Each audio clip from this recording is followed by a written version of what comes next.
खाण्यासाठी तयार आहे चमचमीत कारल्याची भाजी. नमस्कार, चला बनवूया आज गोड कारलं. त्यासाठी इथे मी कारलं घेतलेलं आहे आणि त्याच्याचे चिरून घ्यायचं गोल गोल आणि त्यावर थोडंसं मीठ घालायचं आणि कुकरला उकडून घ्यायचं. मस्तपैकी एकदम पित्तनाशक रेसिपी गोड कारले. हे बघा, मी कुकरला लावून घेते. इकडे मी कढईमध्ये तेल ठेवलेलं आहे. तेल ठेवून त्यामध्ये तेल तापलं की जिरं मोहरी घालून त्यामध्ये जाईल 1 चमचाभर. ते चांगलं तापलेलं आहे. त्यामध्ये जाईल कांदा.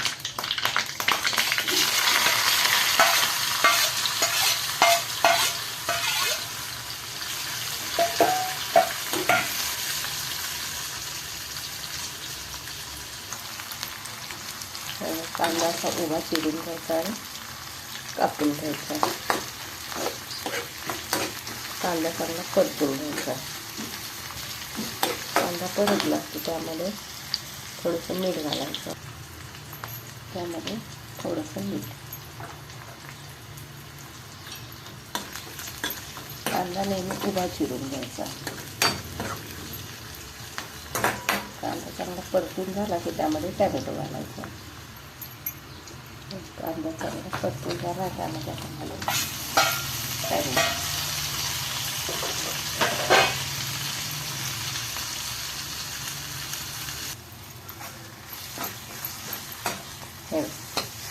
कांदा टॅमॅटो चांगला परतून झाला की इकडे मी कारलं शिजवून घेतलं आहे कुकरला. 3 शिट्ट्या काढून घ्यायच्या आणि त्याच्या अशा बिया काढून घ्यायच्या.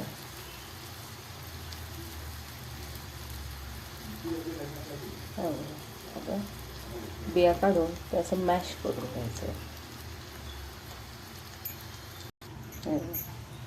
आता कांदा टॅमॅटो झाला त्यामध्ये मेन पदार्थ म्हणजे गूळ. एवढा असा गूळ घालायचा. गूळ बारीक करून घालायचा.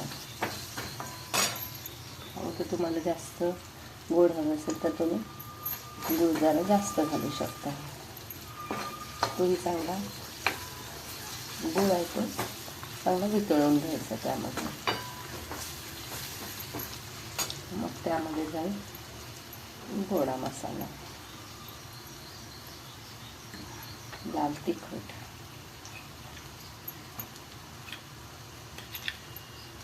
दीड चमचा लाल तिखट, अर्धा चमचा हळद. चांगलं गूळ घालून चांगलं परतून घ्यायचं. गूळ जसा जसा मेल्ट होईल ना तसं तसं ते पाक झाल्यासारखा होतो. 5 मिनटं मसाला परतून घ्यायचा.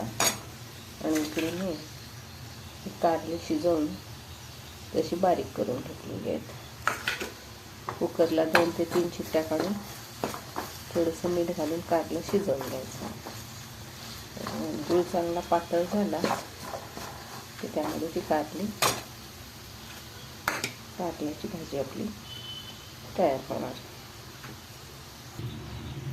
त्यामध्ये थोडंसं पाणी घालायचं.